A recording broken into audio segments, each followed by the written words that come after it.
कोण जन्माला येणार आहे त्याच्या रूपाने तुम्हाला अवतार घ्यायचा आहे. अनुक्रमे सगळ्यांना सांगितलं. करभाजन नारायणांचा आपल्या महाराष्ट्राशी खूप संबंध आहे. गहिनीनाथ महाराज सगळ्या जणांनी सांगितलं, देवा तुमची आज्ञा शिरोधारी आहे, परंतु अवतार फक्त आम्हालाच घ्यायचा आहे काय? दरवेळेस काय होतंय म्हणे, तुम्ही व्हा पुढं, मी आलोच मागून असं तुम्ही म्हणता आणि आम्हाला पाठवता, तुम्ही येत नाही. भगवत उद्धव सुद्धा नामदेवराच्या रूपाने अवतार घेणार. प्रत्येक जणांचं महर्षी वेदव्यास साक्षात जयदेवांच्या रूपाने अवतार घेणार. प्रत्येकाला महर्षी वाल्मिकी साक्षात तुलसीदासजींच्या रूपाने अवतार घेणार. प्रत्येकाला सांगितलं. आणि जर तुम्हाला असं वाटत असेल म्हणे की फक्त आम्हालाच अवतार घ्यायला लावता येतं, असं नाहीये म्हणे. मी स्वतः ज्ञानदेवाच्या रूपाने कलियुगामध्ये अवतार घेणार आहे म्हणे सद्गुरु ज्ञानेश्वर महाराज. मी एकटा ज्ञानेश्वर महाराजांच्या रूपाने येईल असं सुद्धा नाही म्हणे. ब्रह्मा विष्णू आणि भगवान विष्णू, निवृत्तीर भगवान हरः, सोपानो भगवान ब्रह्मा, मुक्ताख्या ब्रह्मचित्कला. भगवंताने सांगितलं, अवताराच्या सिद्धीसाठी सगळ्यांनी तयार व्हा. माझे विनोद असेच बऱ्याचदा सांगावं लागतं की हसा झाला विनोद. पुण्यवान मनुष्य असला तर पहिले वार्षिक श्राद्ध ज्याला सांगितलंय, संवत्सरिक श्राद्ध सांगितलेलं आहे. ज्या तिथीला आपले आई वडील आजी आजोबा भाऊ बहीण गेले त्या तिथीला त्याचं पुण्य स्मरण करावं. श्राद्धाधिक कर्म शास्त्राने सांगितल्यानुसार करावं. त्याला मुक्ती मिळण्यासाठी, तो ज्या अवस्थेत असेल त्या अवस्थेत सद्गती मिळण्यासाठी श्राद्ध करावं सांगितलं. माणसाला जन्म मिळतो कधी तर मनुष्य जन्म हा शेवटची पाळी असं सांगितलेलं आहे. शेवटची पाळी एक मनुष्य जन्म, चुकलिया वरम फेरा पडे. शेवटची पाळी आहे. मनुष्य जन्म कधी मिळतो? 50% पुण्य आहे, 50% पाप आहे. ही मधली अवस्था झाली की देवाकडे एक रजिस्टर आहे. त्या रजिस्टरवर दोनही वजाबाकी जेव्हा 50-50 येते तेव्हा मनुष्याचा जन्म मिळतो. 50%हून अधिक पाप झालं तर कीटकादी योनींमध्ये जन्म मिळतो.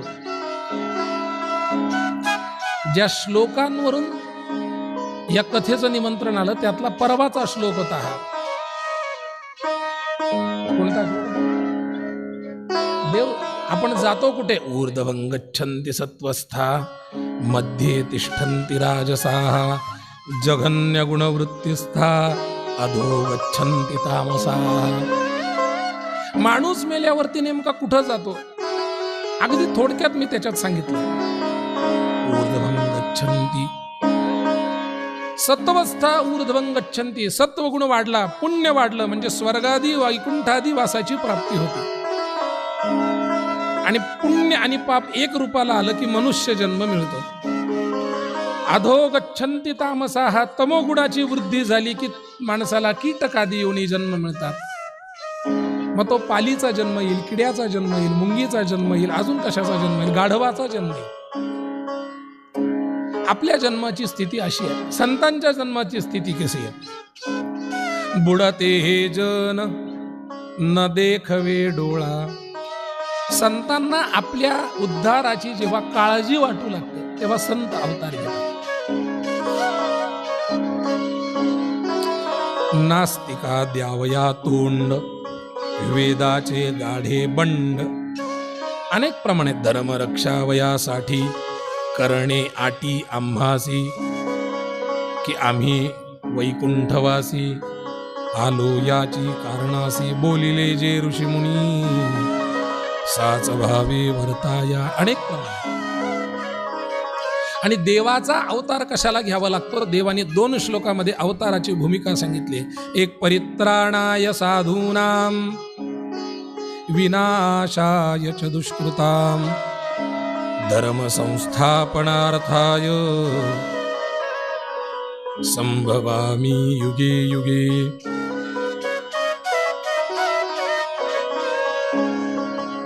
या दोन गोष्टींसाठी देवाचा अवतार होतो. एक गोष्ट म्हणजे परित्राणाय साधूनां परित्राणाय, साधूंचं रक्षण करण्यासाठी, आणि धर्म संस्थापनार्थाय, धर्माची संस्थापना करण्यासाठी. विनाशाय च दुष्कृतां, दुष्कृत्य करणाऱ्या लोकांचा विनाश करण्यासाठी माझा अवतार होईल. देवाला अवतार घेण्यासाठी प्रल्हादाला आधी यावं लागतं, मग हे नरसिंहाचा अवतार होतो. शबरीला आधी यावं लागतं, मग रामरायांचा अवतार होतो. गोपाळ आणि गोपिकांना आधी जन्माला यावं लागतं, मग भगवान श्रीकृष्णांचा अवतार होतो. भीष्मराजांना आधी अवताराला यावं लागतं, पितामह भीष्मांना, मग भगवंताचा अवतार होतो. नवनाथांच्या अवताराची भूमिका तशी नाही आहे. नवनाथ नेमके कोणासाठी अवताराला आले? तर नवनाथ हे भगवंताची विभूती असल्यामुळे नवनाथ हे तुमच्या आमच्या उद्धारासाठी अवताराला आले. कशासाठी अवताराला आले? जेव्हा पृथ्वीवरती दैत्यांचा संहार वाढतो, पृथ्वीवरती दानवांची शक्ती वाढते, धर्माला ग्लानी प्राप्त होऊ लागते, दीन दुबळ्या हरिजनांना, हरिभक्तांना जेव्हा जीवन जगण्याची पद्धती नाहीशी होती, सोयी सुविधा उपलब्ध होत नाहीत, आणि हरिभक्तीच्या मार्गापासून समाज माणूस जेव्हा दूर जाऊ लागतो, तेव्हा महाराज संत अवताराला येतात, विभूती अवताराला येतात. प्रतिमा माझ्या अचेतन मूर्ती, संत माझ्या सचेतन व्यक्ती, सद्भावे त्यांची केली या भक्ती, ते मज निश्चित पावतील. अर्थात असं सांगितलेलं आहे की माझ्याच विभूती, अर्थात मीच मनुष्य रूपाने संतांच्या रूपाने अवताराला येतो. आणि पहिला देवाचा अवतार झाला मच्छिंद्रनाथांच्या रूपाने. कोणाच्या काळजीसाठी अवतार घेतला हो? कोणाच्या काळजीसाठी अवतार घेतला?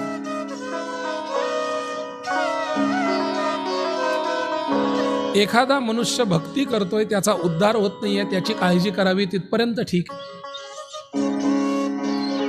एखादा ऋषी मुनी भगवत भजनासाठी अनंत कालापासून प्रार्थना करतोय, त्याच्या उद्धारासाठी अवतार घेतला, वेगळी गोष्ट आहे.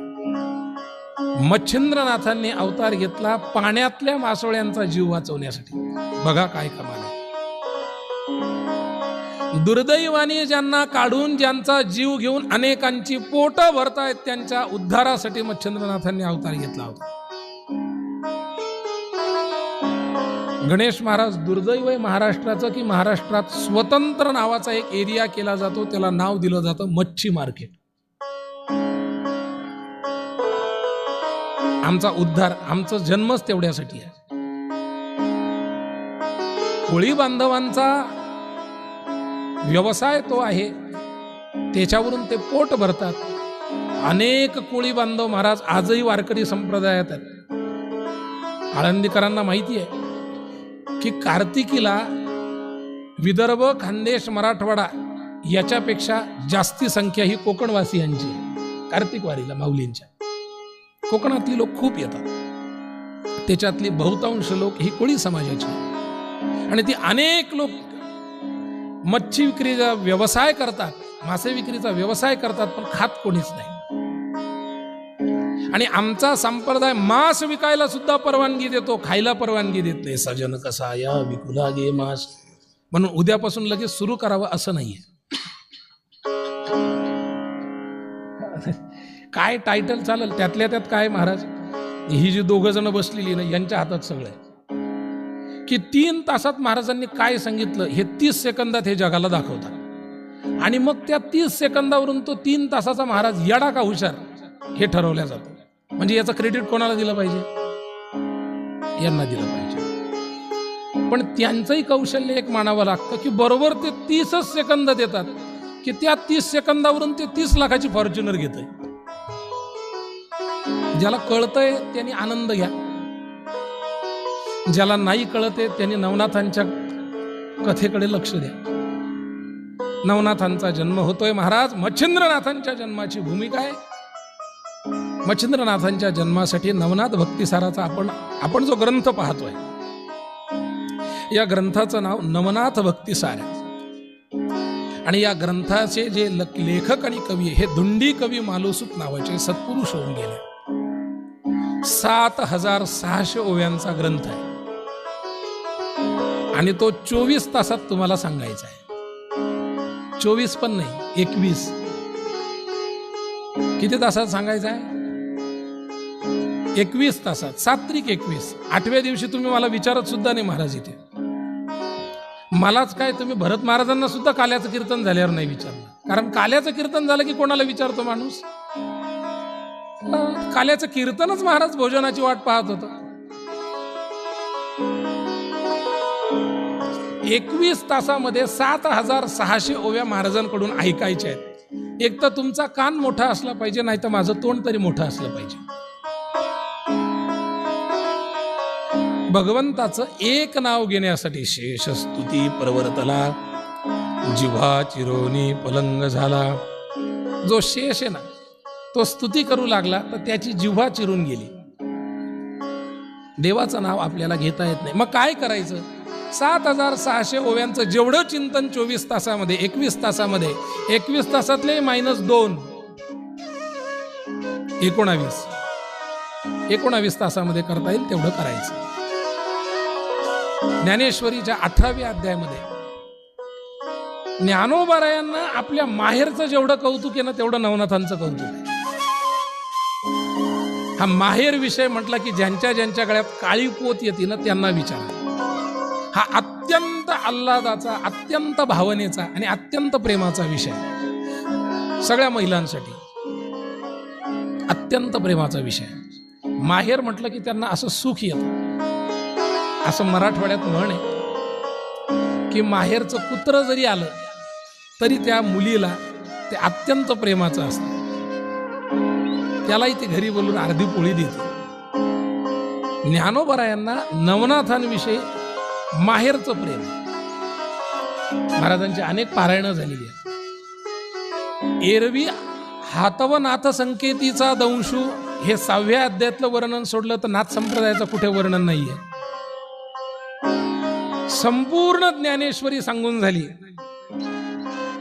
आणि मग ज्ञानेश्वरांना लक्षात आलं, ज्ञानेश्वर माऊलींना लक्षात आलं. माऊली म्हणतात, एवं गुरुक्रमे लाधले समाधी दनजे आपुले.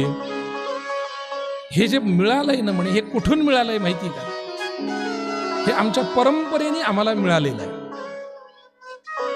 आणि मग ज्ञानेश्वर महाराज आपली परंपरा थोडक्यामध्ये उद्धृत करतात. क्षीर सिंधूच्या परिसरी शक्तीच्या कर्णकुहरी नेणो कै श्रीपुत्रिपुरारी सांगितले जे. ज्ञानोबाराय सांगतात, मच्छिंद्रनाथांचा जन्म झाला कसा म्हणे, क्षीर सिंधूच्या परिसरी.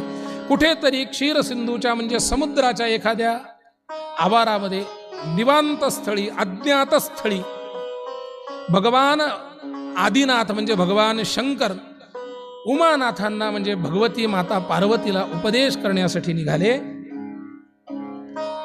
तारक मंत्र कशाला म्हणायचं? जो मंत्र तारतो त्याला म्हणायचं तारक मंत्र.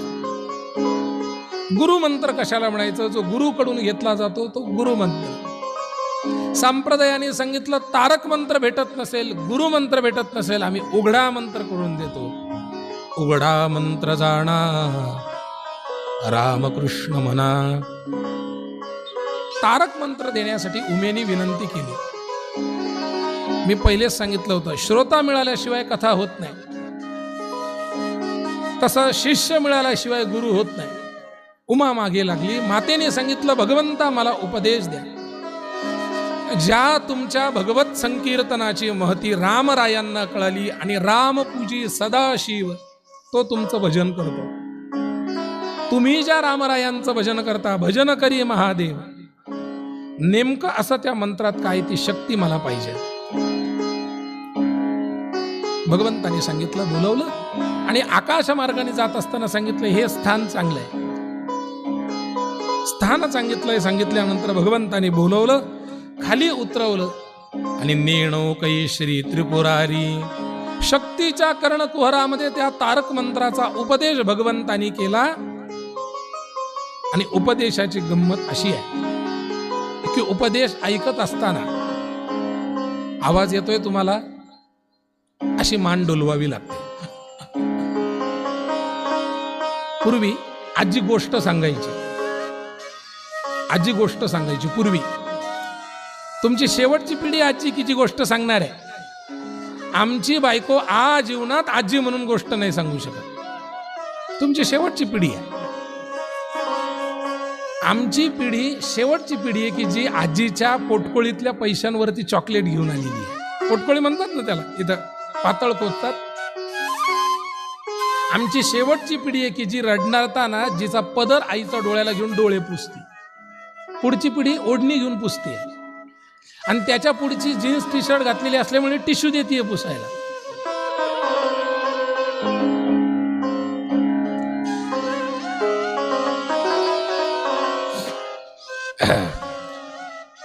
आजी गोष्ट सांगायची आणि आजी गोष्ट सांगत असताना प्रत्येक नातवाला एक सवय असायची. मग काय झालं माहिती आहे, अर्जुन गेला आणि तो दूर कुठंतरी झाडावर जाऊन बसला. आणि जेव्हा ते हू म्हणणं बंद होत होतं, हू माहिती आहे ना तुम्हाला सगळ्यांना, व्हॉट्सअपला टाईप केलं जातं HMMMMM, त्याला काय म्हणतात,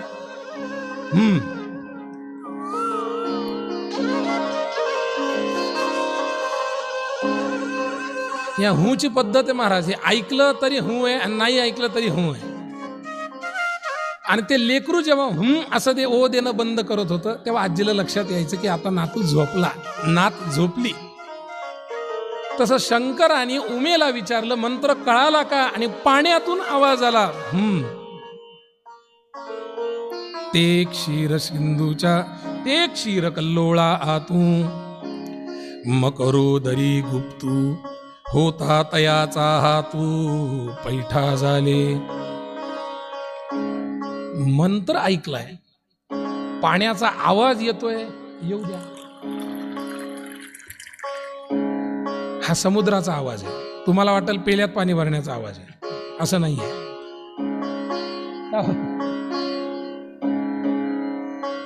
भगवंतानी पाहिलं उमा मस्तपैकी डोळे बंद करून झोपलेली आहे आणि हू म्हणून कोणीतरी आवाज दिलाय. नेमकं कोण असलं पाहिजे? दिव्य दृष्टीने जाणलं, मत्स्याच्या पोटामध्ये कवी नारायणांनी अवतार घेतलेला आहे.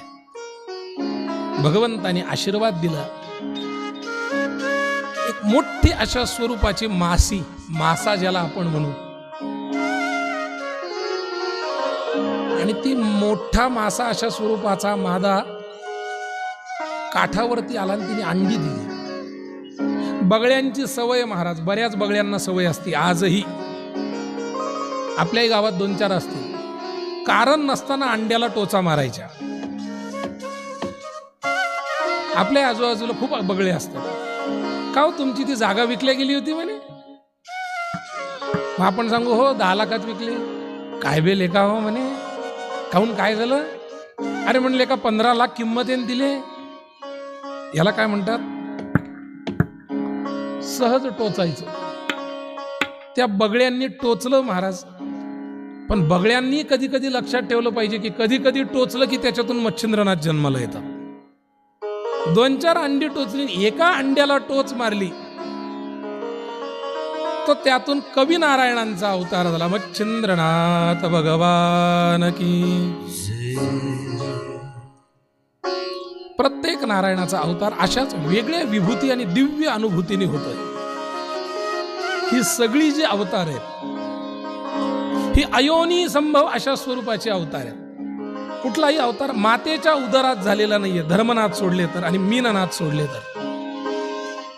आणि या दोघांचंही नाव या नवनाथांच्या श्लोकामध्ये येत नाही. गोरक्ष जालंधर चरपटाश्च अडवंगकानीपमचिन्द्राद्या चौरङ्गिरेवाणक भरत्रिसंज्ञां भूम्यां बभूर्नवनाथ सिद्धा. वटसिद्ध नागनाथ, धर्मनाथ आणि मीननाथ ही 3 नाथ नवनाथांमध्ये येत नाही, पण यांचं तेवढंच कार्य आहे. टोचल्यानंतर मुलगा जन्माला आला. कामिक नावाचा एक मासेपाळू तिथे होता. त्याला ते मुलगा सापडला. महाराज, जन्माला आल्यानंतर 2 गोष्टी महत्वाच्या आहेत, लक्षात ठेवा. धर्मशास्त्र सांगतं, जन्माला आल्यानंतर एकतर सुविद्य अशा स्वरूपाची पत्नी मिळणं आणि पत्नी मिळाल्यावरती पुत्र संतती प्राप्त होणं, हे धर्माच्या दृष्टीने सात्विकतेचं लक्षण आहे. पुत्र संतती म्हणजे त्याच्यात केवळ मुलगा नाही, संतती या शब्दात मुलगा मुलगी कोणी आलं. आमच्या धर्मामध्ये मुलाला किंमत आहे आणि कन्येला किंमत नाहीये असं म्हणणाऱ्यांनी कधीतरी पाहावं. सीताकांत स्मरण जय जय राम नमः पार्वती पतये. कोणाचं नाव पहिले आम्ही घेतोय? पार्वतीचं पहिले घेतो. कठोर साधू आणि संन्यस्त वृत्तीचे असणारे नवनाथ, पण मैनावती शिवाय आणि मैनाकिनी शिवाय नवनाथांचं चरित्र पूर्ण होत नाही. किती मोठी अधिकार आहे, किती मोठी शक्ती आहे. त्या कामिकाला पुत्र संतती नव्हती, आणि पुत्र संतती नसली तर राजा जरी असला तरी सगळं दुःखरूप वाटतं. पुत्रहीनस्य मे राज्यम सर्व दुःखाय कल्पते. दशरथाचे उद्गार आहेत. म्हणे, महाराज, सगळी संपत्ती समुद्र वलयांकित राज्य असलं तरी आज सर्व दुःखाय कल्पते, हे सगळं दुःखरूप भासतंय. मग सांगितलं, पुत्र कामेष्टी यज्ञ करा. यज्ञ केल्यानंतर मग ते 3 भाग पायसाचे केले, 1 घारीने नेला. आपल्या सगळ्यांना मारुती रायांच्या आणि बाकीच्या जन्माची कथा माहिती आहे. हा कामिक महाराज, कामिक नावाचा एक कोळी बंधू, मासे विक्री त्याचा व्यवसाय, मत्स्यपालन त्याचा व्यवसाय. त्याच्या घरी मच्छिंद्रनाथ सापडले. त्यांनी घरी नेलं. मत्स्येंद्रनाथ किंवा मच्छिंद्रनाथ दोन्हीही नावं अनेक ग्रंथांमध्ये. पत्नीला आनंद झाला की जे सायासानी होत नव्हतं, जे नवसं करून होत नव्हतं, ज्याची वाट आपण अनेक वर्ष पाहिली, पुत्र संतती झाली. आनंद उत्सव झाला महाराज. सगळ्यांनी जय जयकार केला. मच्छिंद्रनाथ मच्छिंद्रनाथ मच्छिंद्रनाथ मच्छिंद्रनाथ. आधी मच्छिंद्र नाव ठेवलं. मत्स्याच्या पोटातून जन्म झाला म्हणून मच्छिंद्रनाथ. भरतरीतून जन्म झाला म्हणून भरतरीनाथ.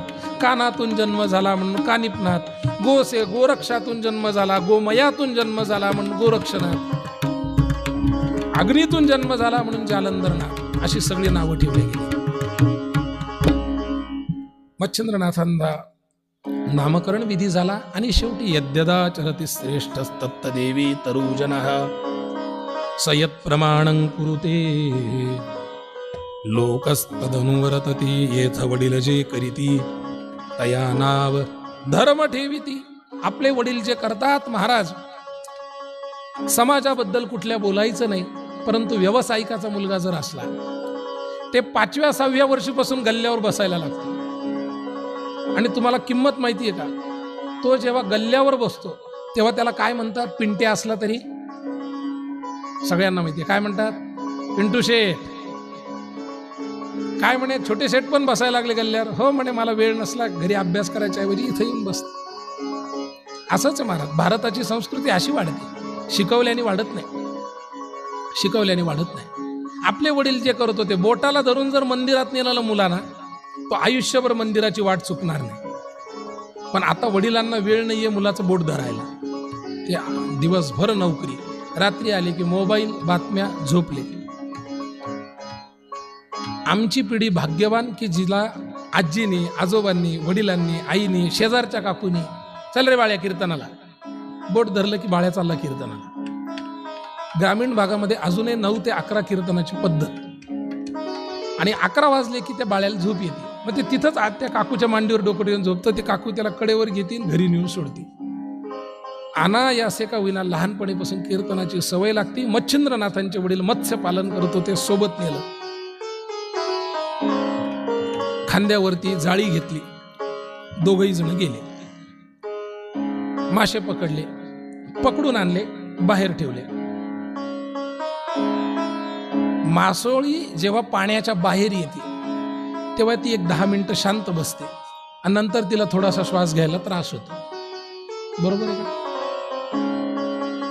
नाही.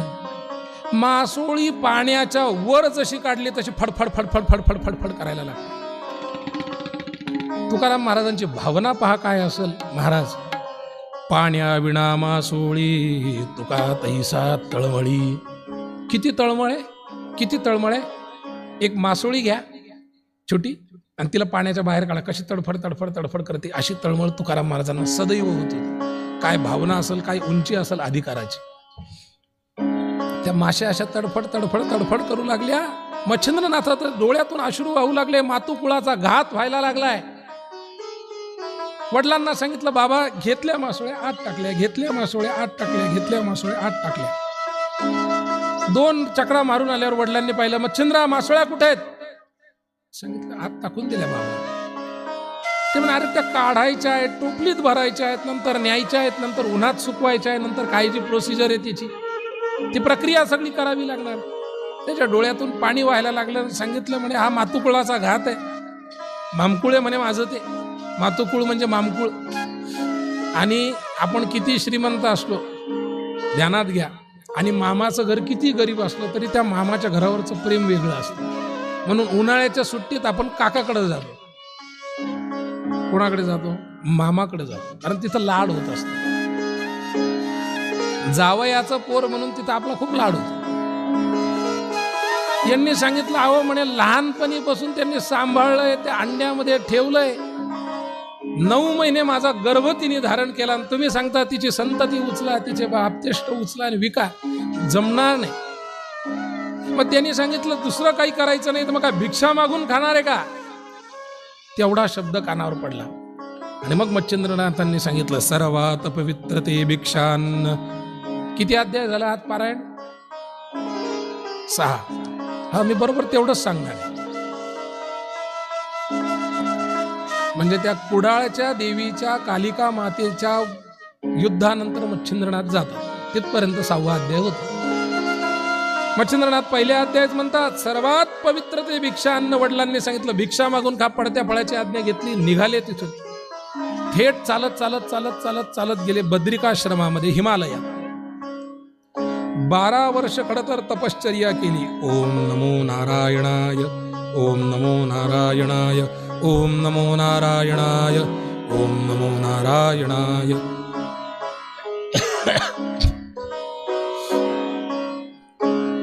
मच्छिंद्रनाथ जर नवनारायणांपैकी कवी नारायणांचा अवतार होते आणि ते जर देवाचाच अवतार होते, तर त्यांना देवाच्या अवतारासाठी 12 वर्ष तपश्चर्या करण्याचं काय कारण आहे असं वाटू शकतं. ज्ञानोबा राय जर प्रत्यक्ष विष्णूचा अवतार होते तर ज्ञानोबा रायांनी डोळ्यांनी पाहिलं तरी मांडे शिजले असते. पाठीवर जठराग्नी प्रदीप्त करून मांडे भाजण्याचं काय कारण आहे?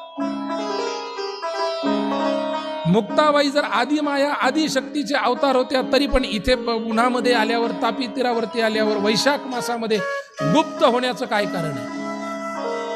त्याचं कारण असं आहे, आपण आत्ता तो श्लोक वापरला, येथ वडील जी करीती. मी जर केली तर गोरक्ष करणार आहे, गोरक्षाने केली तर कानिफ करणार आहे, कानिफाने केली जालिंदर करणार आहे, जालिंदराचं पाहून कानिफ करणार. यांचं सगळ्यांचं पाहून चरपटी, रेवण, भरतरी, धर्मनाथ, मीननाथ सगळेजण करणार, गहिनीनाथ करणार.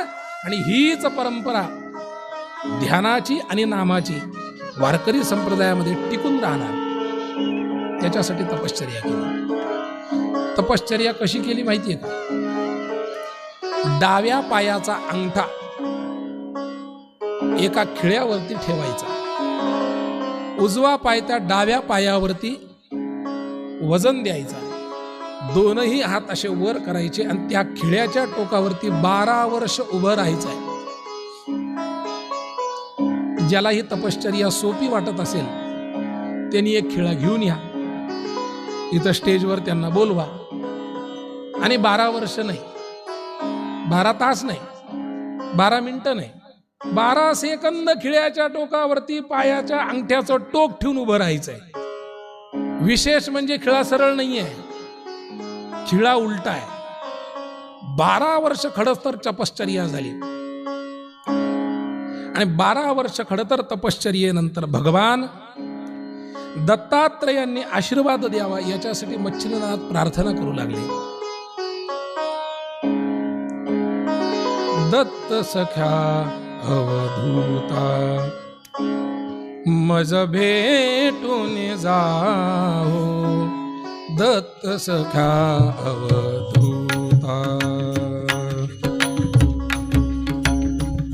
मज भेटून जाओ, दत्त सख्या अवधूता मज भेटून जाओ, दत्त सख्या अवधूता मज भेटून जाओ, दत्त सख्या अवधूता.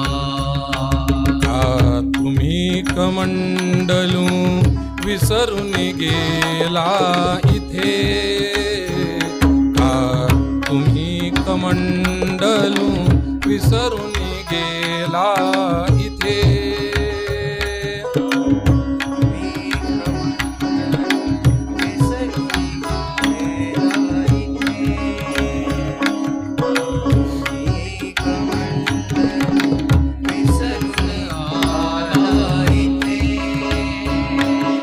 श्वान ताजते तुम्हास वेकानसे, श्वान आजते तुम्हास वेकानसे, काखेची झोळी ती विसरून गेला इथे, काखेची झोळी विसरून गेला परते ओळखिले मी आता, मज भेटून जाओ, दत्त सखा मज भेटून जाओ, दत्त सखा मज भेटून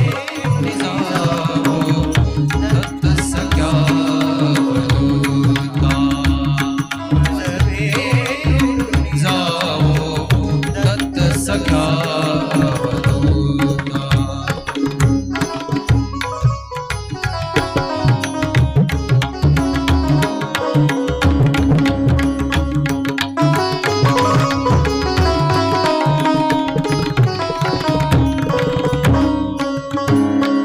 किती व्याकुळतेने तुम्हास मी आळविले, व्याकुळतेने तुम्हास मी आळविले, हृदयीचे भावई व्यथितपणे कळविले, हृदयीचे भावई व्यथितपणे कळविले, इंद्रियास दमुनी चित्ताला वळविले, सदमुनी चित्ताला कळविले, का उगाच असली सत्व परीक्षा घेता, मज भेटून जाओ, दत्त सखा मज भेटून जाओ, दत्त सखा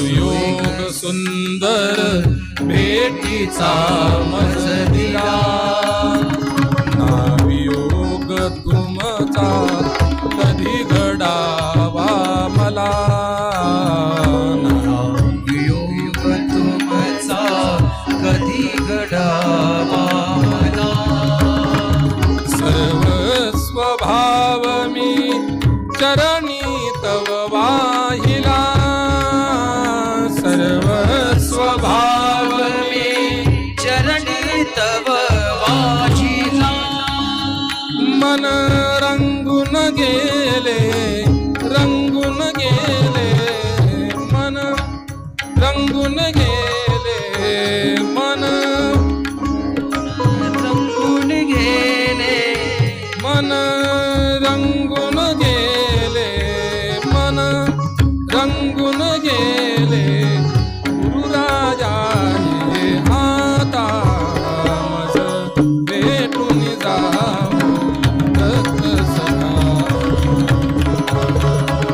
मज भेटून जाऊ दत्त सखा, मज भेटून जाओ दत्त सखा,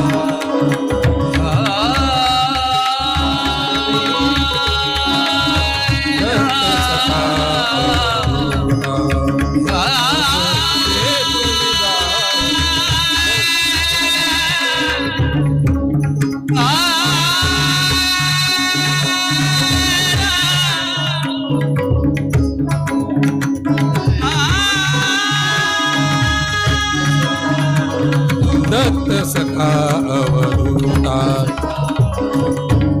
दत्त सखा अवधूता, दत्त सखा अवधूता, मज भेटून जाऊ,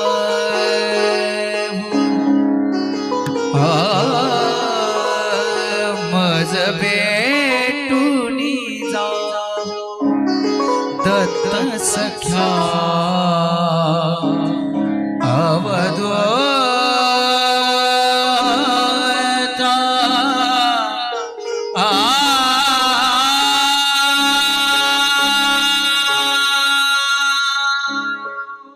12 वर्षांची तपश्चर्या, 12 वर्षांची तपश्चर्या, भगवान की जय. 12 वर्षांची तपश्चर्या फळाला आली आणि आर्त भावनेने भगवंताला हाक मारली आणि दत्तात्रय भगवान समोर प्रकट झाले. श्री गुरु दत्तात्रय भगवान की. अनेक ठिकाणी दत्तात्रयांच्या अवतार शैलीचं वर्णन येतं. सगळ्यात सोपी अवतार शैली संप्रदायाने आपल्याला सांगितली. 3 शिरे 7 तया माझा दंडवत, काकी झोळी पुढे श्वान, नित्य जान्हवीचे श्वान, माथा शोभे जटाभार, अंगी विभूती सुंदर. अशा स्वरूपाची दत्तात्रयांची मूर्ती मच्छिंद्रनाथांसमोर आली. दत्तात्रयांनी मच्छिंद्रनाथांना आपलं नाव सांगितलं. मच्छिंद्रनाथांनी पाहिलं, आमचे आद्य गुरु जर कोणी असतील तर ते म्हणजे भगवान श्री दत्तात्रय. दत्तात्रयांच्या चरणी दंडवत घातला. जयाच्या कृपेचा मज लाभ झाला, श्री दत्त ऐसा मज बोध केला, विसरू कसा मी गुरुपादुकेला. जयाच्या कृपेचा मज लाभ झाला, जन्मांतरीचा दडभाज केला, श्री दत्त ऐसा मज बोध केला, विसरू कसा मी गुरुपादुकेला. दत्तात्रय भगवान की. भगवान दत्तात्रयांचा आशीर्वाद झाला, अनुग्रह मिळाला. दत्तात्रयांनी शैली शिंगी पुंगी तुंबी संप्रदायाच्या या आभूषण दिली आणि सांगितलं, आजपासून नाथ संप्रदायाचा प्रचार प्रसार करा. त्या दिवशी नाथ संप्रदाय हे नाव दत्तात्रयांनी दिलेलं आहे. आद्य गुरु म्हणून बाबा गुरु मच्छिंद्रनाथांना उपदेश देण्यासाठी पुन्हा भगवान शंकर अवताराला आले, प्रकट झाले. मच्छिंद्रनाथांचा जन्मापूर्वीचा उपदेश मच्छिंद्रनाथांना दत्तात्रयांनी आणि भगवान शंकरांनी आठवण करून दिली. 12 वर्षांची तपश्चर्या फळाला आली. आता तीर्थाटनाला जावं.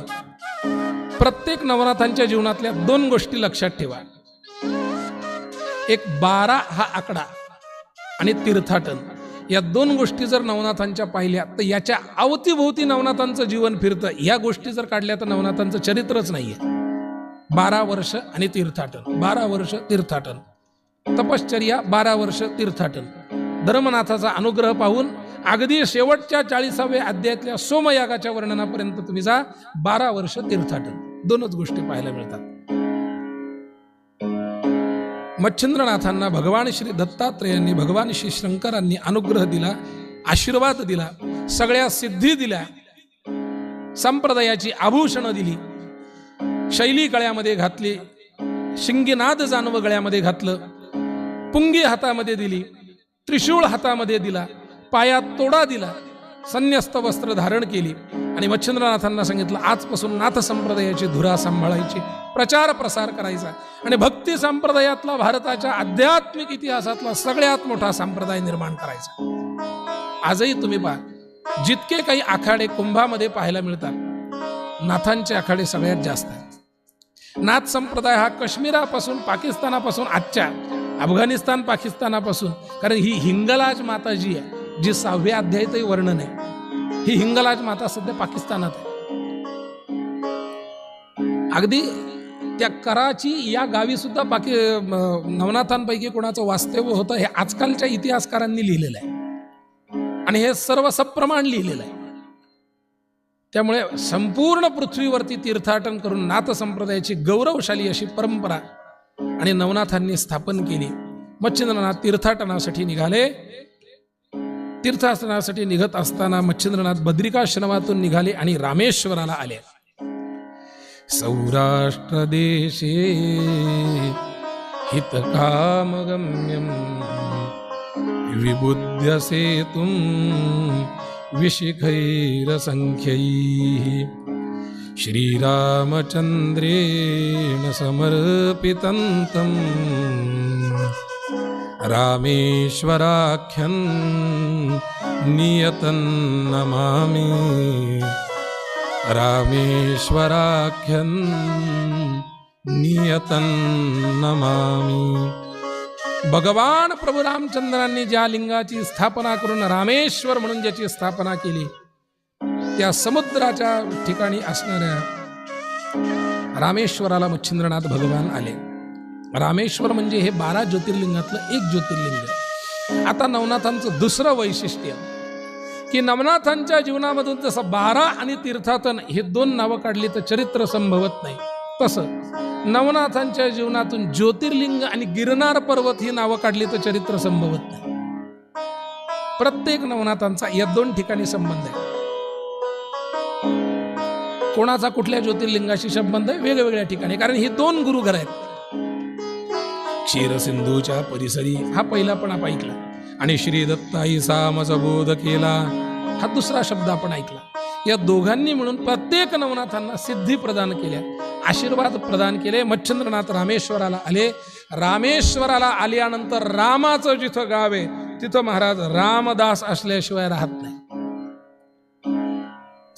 कारण त्याचं स्थान जर पाहायचं असेल तर कुठं पाहायचं? हनुमान चालिसेत फार सुंदर वर्णन आलेलं आहे. मला जर पाहायचं असेल तर कुठं पाहायचंय म्हणे? राम नामामध्ये मला पहा.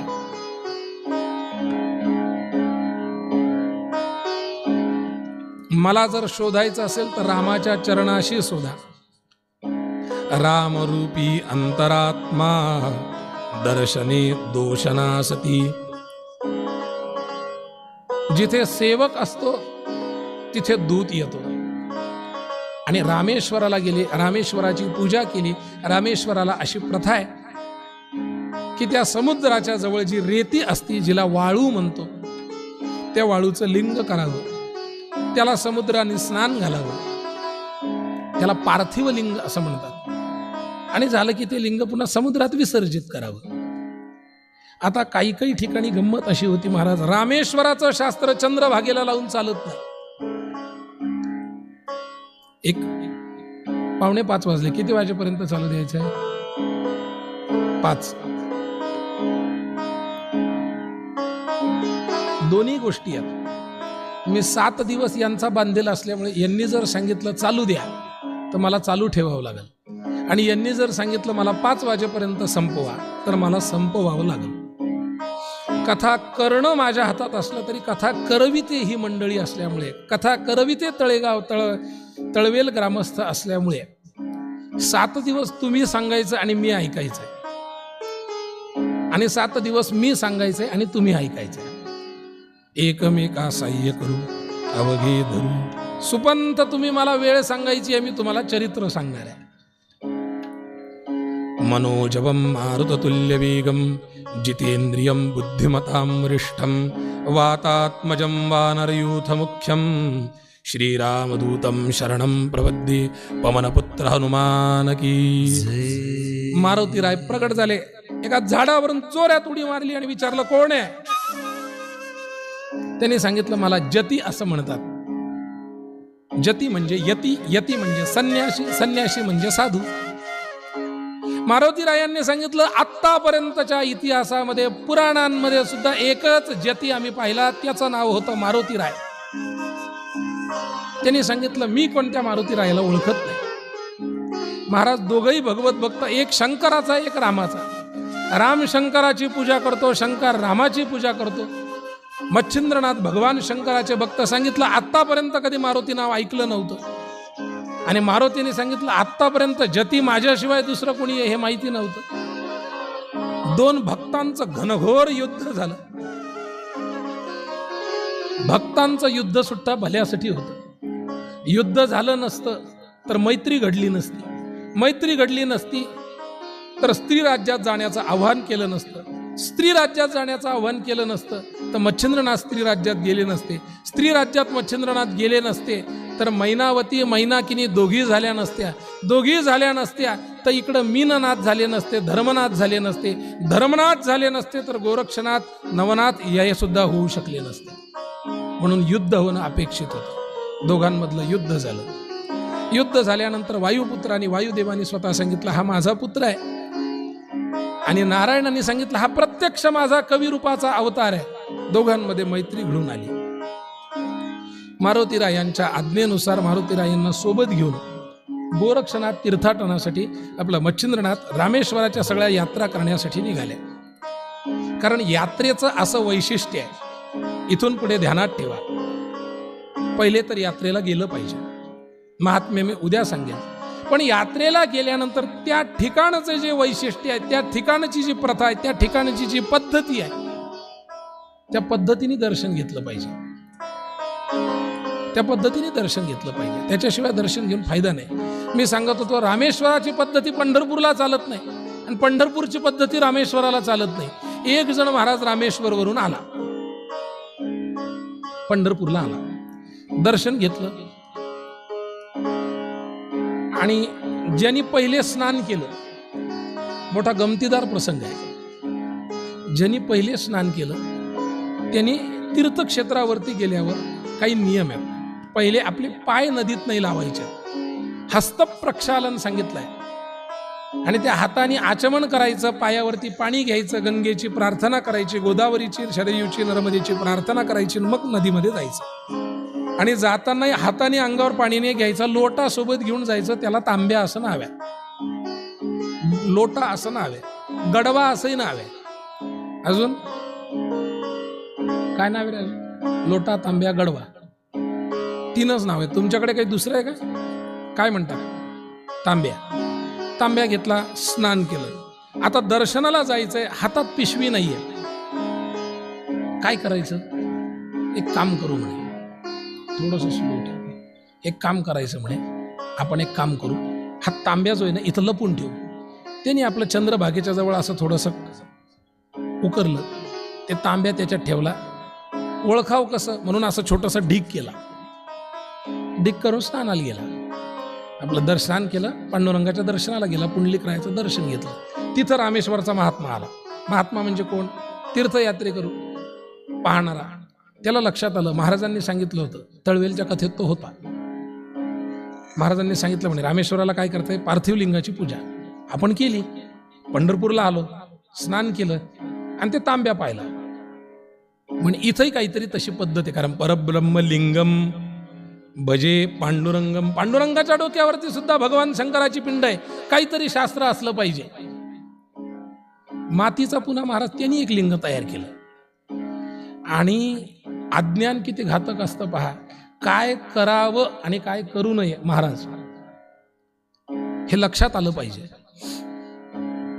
आणि अज्ञानत्व भरून शुद्ध बुद्धिमत्ता आली पाहिजे. ते पाहिलं एका यात्रेच्या पूर्ण गाडीने. म्हणे पंढरपूरचं नवीन शास्त्र सुरू झालं. काय पंढरपूरला चंद्रभागेचं स्नान केलं की एक शिवलिंग बनवावं लागतं. दोघा तिघांनी सांगून पाहिलं भाऊंसारखे. अरे म्हणे बाबा हे पंढरपूरचं नाही आहे. पांडुरंगाचा काय संबंध आहे महादेवाशी? अरे ते म्हणे परब्रह्म लिंगम. पांडुरंग महादेव आहे. पांडुरंगाच्या डोक्यावर पिंड आहे. महाराज 44 लोकांची यात्रा होती. 44 लोकांनी आपले आपले लिंग केले. तांब्यावाला बेजार झाला.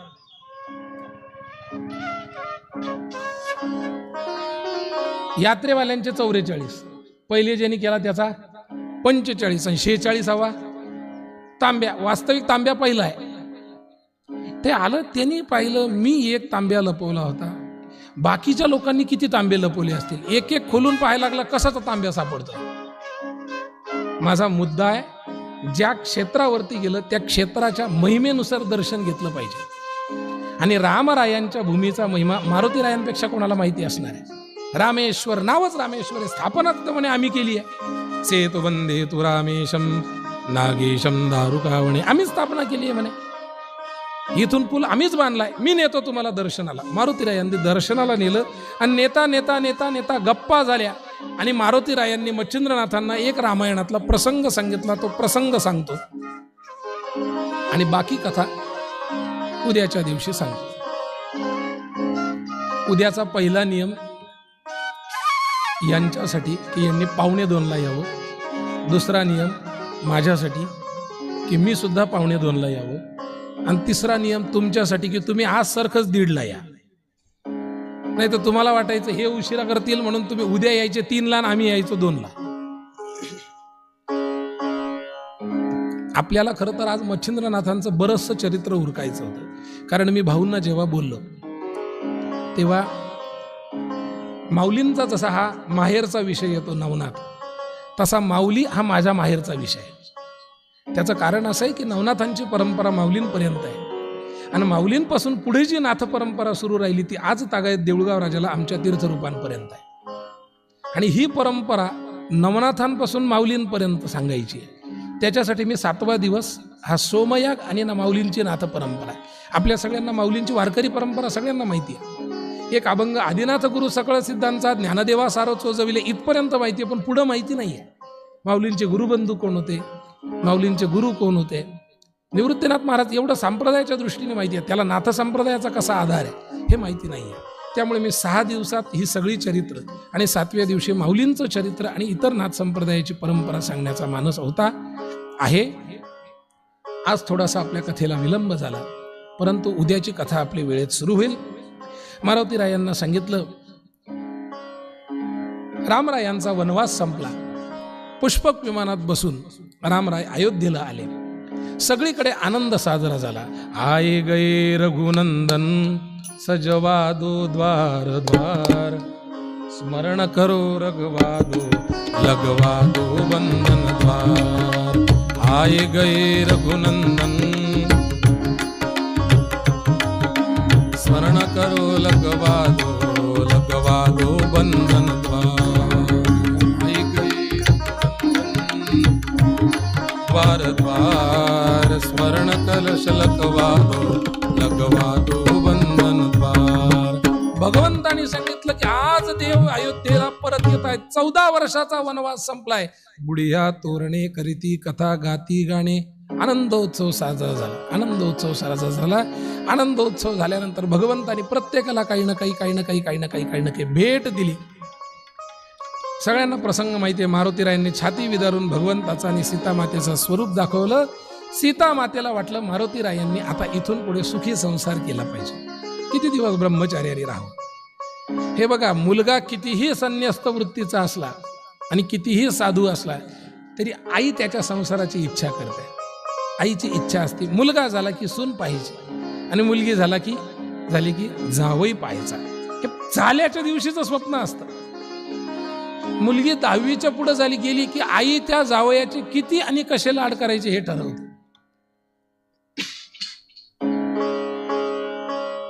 मुलगा झाला पाहिजे, मारुतीरायांनी संसार केला पाहिजे. हात हातात घेतला.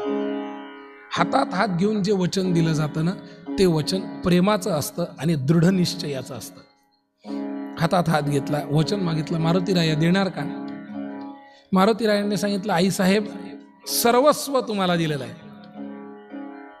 माता रामो मत्पिता रामचंद्र, स्वामी रामो मत्सखा रामचंद्र, सर्वस्वं मे रामचंद्रो दयालू. पुढचं वाक्य महत्वाचं आहे. नान्यं जाने नैव जाने न जाने. माते रामाशिवाय आणि तुमच्याशिवाय दुसरी कुठली गोष्टच माहिती नाहीये. आत्ताचा प्रसंग आहे, आत्ताचा प्रसंग आहे. छाती विधारून तुम्हाला तुमचं स्वरूप दाखवलं. आत्म्यामध्ये सुद्धा माझा वास करणारा जर कोण असेल, आत्माराम, त्याचं नावच आत्माराम आहे. मारुती स्तोत्र नावाचं एक मराठी स्तोत्र आहे, आपल्या सगळ्यांना माहिती आहे. भीमरूपी महारुद्रा, सगळ्यांना माहिती आहे. त्याचा शेवटचा श्लोक आहे, रामरूपी अंतरात्मा दर्शने दोषनासती. प्रत्येकाच्या अंतरात्म्यामध्ये रामाचं वास्तव्य आहे. आस्था हृदयामध्ये रामू, राम शब्द आहे. सगळं काही तुमचं आहे म्हणे. आईसाहेब काय पाहिजे ते सांगा. आईसाहेबांनी हातात हात घेतला म्हणे. नुसतं वचन मारुतीरायांकडे घ्यायचं नाही. हातात हात दे. हात घेतला मारुतीरायांचा. हातात हात घेऊन वचन मागितलं, मारुतीराया सुखाने संसार करावा, तुला पुत्र संतती प्राप्त व्हावी, असं मला तुझा सुखी संसार डोळ्यांनी पाहायचा आहे. सुनबाईला घेऊन ये. आजन्म संन्यस्त व्रतस्थ ब्रह्मचर्य व्रतस्थ असणारे मारुतीराय आईनी वचन मागितलंय, काय द्यावं? शेवटी असंय महाराज, सगळ्या गोष्टीचं उत्तर कशात असतं तर ते रामात आहे. मारुतीरायांना पहिले थोडी चिंता वाटली, नंतर मारुतीरायांनी ऐकलं. म्हणे कशाची चिंता नसते, भजनाचा आनंद उद्या घेऊ. हमारे साथ श्री रघुनाथ तो किस बात की चिंता, शरण में रख दिया जब मात को किस बात की चिंता. चिंता आपण करतो महाराज, मारुती नाही. मारुतीराय गेले रामरायाच्या चरणाशी दंडवत घेतला. प्रभू सांगितलं, काय मारुतीराया? काही नाही म्हणे, आलात तुम्ही वनवासावरून, आनंद उत्सव साजरा झाला, सगळं झालं, मलाही निघायचं होतं. भानगड झाली म्हणे. कशी भानगड झाली? बहुतांश ठिकाणी वडिलांनी काहीतरी सांगितलं की आई बाबांना सांग ना, होमवर्क उद्या करतो. आमच्या घरी तरी असंच आहे. माझी 6 वर्षांची मुलगी आहे. शिक्षा द्यायला आई आणि शिक्षा वाचवायला वडील. बहुतांश ठिकाणी असं असतं. इथं उलट आहे महाराज. शरण में रख दिया जब मात तो किस बात की चिंता. चिंताचं कारण नाही म्हणे. देवा एक गोष्ट आहे. म्हणे काय? आई साहेबांनी सांगितलंय लग्न करा.